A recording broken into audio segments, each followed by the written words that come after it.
Today's lesson is going to be on adding integers, and so at the top of your paper you should have 1-4, adding integers. And today's learning target is going to be very simple, right? Because the I can statement for today is simply going to be I can add integers.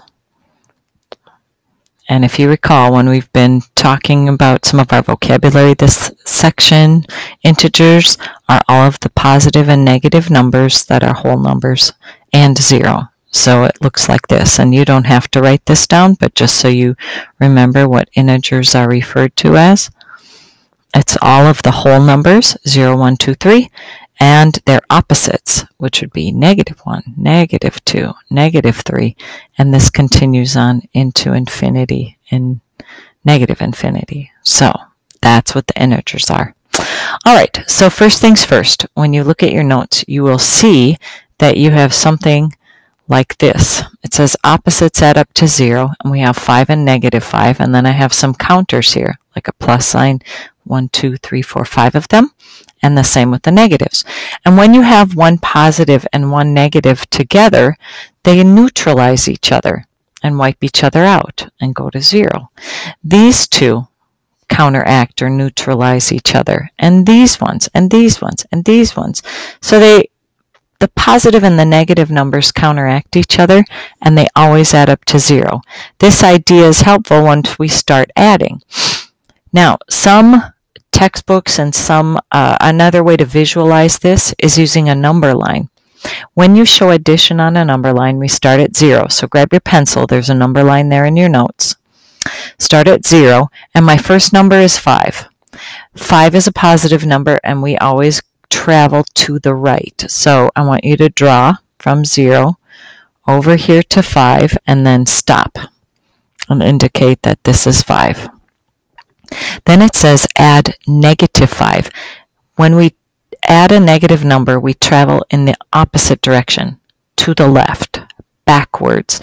And so what I want you to do now is right from where we left off, so here we are at 5, now come backwards 5 units, 1, 2, 3, 4, 5. I indicate that up here this way, and look where we land, at 0.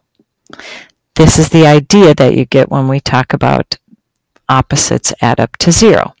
Now, I'm going to show you a couple of ways to visualize how to add, and the reason that I show them both ways is because one way might connect or click with you, all right? And I start with the number line because I know on the Minnesota Comprehensive Test, they want you to use number line way. So let's start with 8. Start at 0. And I'm going to travel or draw a line and go all the way 8 units to the right. Boom, stop. Then I'm telling you add -3.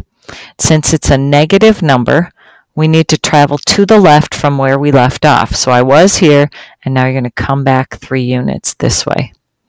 There you go. Right there at 3. Now your final answer is, where did you land? We landed at 5. 8 plus -3 is 5. All right, do one more with me. This one, the first number is -6, and that means negative travel to the left. Start at 0. 1, 2, 3, 4, 5, 6. There we are. That's the first number. And then I'm going to add -3. Well, this also travels to the left, and so let's go 1, 2, 3 more. Okay, this was to the left 6, -6. To the left 3 more, -3. Where do you land? We land at -9. So basically we've just simply traveled further into negative land. Now, another method that might be helpful is using chips or counters. So you'll notice on your sheet you're going to have some like plus minus markers on your note sheet, and let's look at how you would demonstrate this for adding integers. All right, so this problem says -7 plus 3. So you need to line up 7 of these negative chips or counters. So these should be kind of lined up for you. Okay, so here's 7 negatives. And then these yellow ones are the positives, 3 positives. Now I want you to think about these guys lining up against each other to do battle, or kind of at the beginning when we talked about neutralizing, one of these negatives will wipe out one of these positives, and they make 0. All gone. Think of it kind of like an army, or they're doing some kind of battle. This negative lines up with this positive, and wipe each other out. They're neutralized. They went to 0. Same thing with this guy and this positive. This negative, this positive, wipe each other out and go to 0. Now what is left? Who's left standing? You happen to have these 4 negative chips left. 1, 2, 3, 4. Your final answer is -4.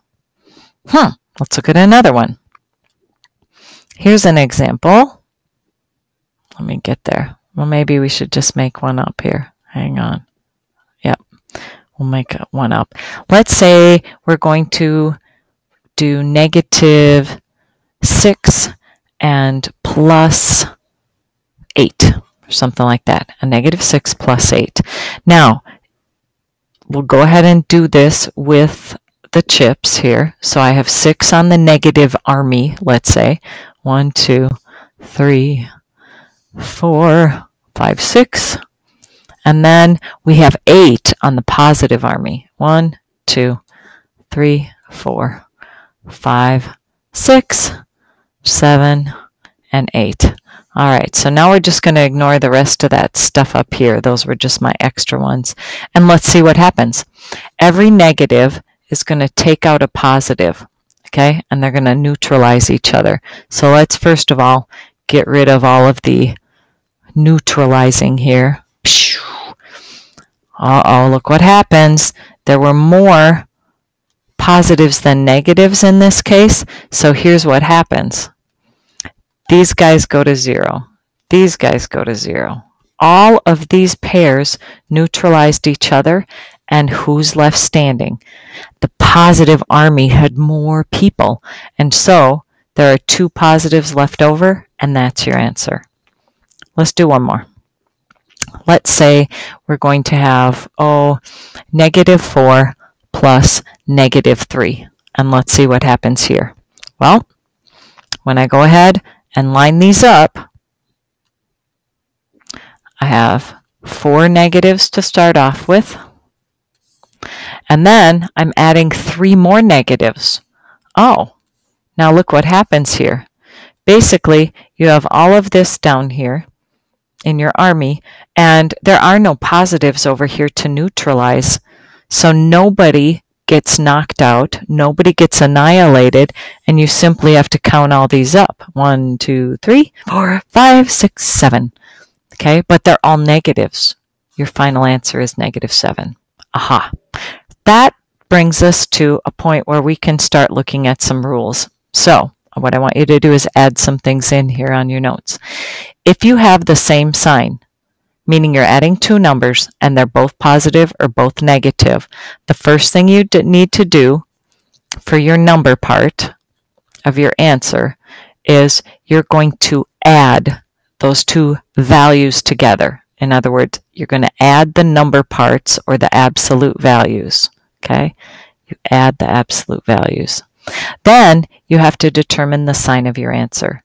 The sign of your answer is going to stay the same as your numbers. Okay? The same as your numbers. So what does this mean when we look at some examples? This means if I have something like -10 plus -3, I say this, I have to add the absolute values together. In other words, the 10, just the number part of this guy, +10, the number part of this guy is 3. Off to the side, add them together and say, yo-ho, that's 13. And my sign of my answer is going to be the same as the numbers. They were both negative. My answer is negative. Okay? Likewise, like you've been adding regular numbers forever, if I said, what's 8 plus 3? They're both positive. This should be just automatic to you. I add the number parts, yes, and the sign is the same as my 2 numbers. Excellent. So what's different if you have different signs? This is a little trickier. One of your numbers